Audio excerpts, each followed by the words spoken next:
Hi everyone, my name is Joe Abraham and welcome to my course, Getting Started with Zeek. I'm currently a network security consultant and a Pluralsight course author for both IT operations and security domains. Are you trying to monitor your network effectively but can't find the right tool? Well, in this course, we're going to help.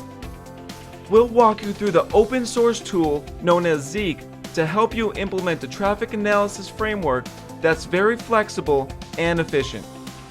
Some of the major topics that we'll cover include detailing Zeek's capabilities, installing and configuring Zeek, learning Zeek's language, and getting valuable output from Zeek.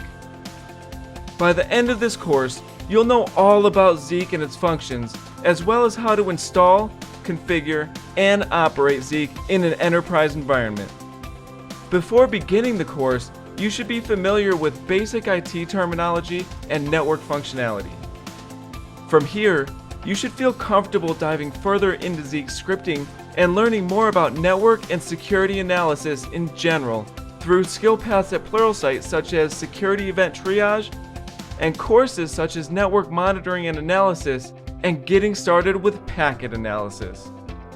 I hope you'll join me on this journey to learn more about this great tool with the Getting Started with Zeek course here at Pluralsight.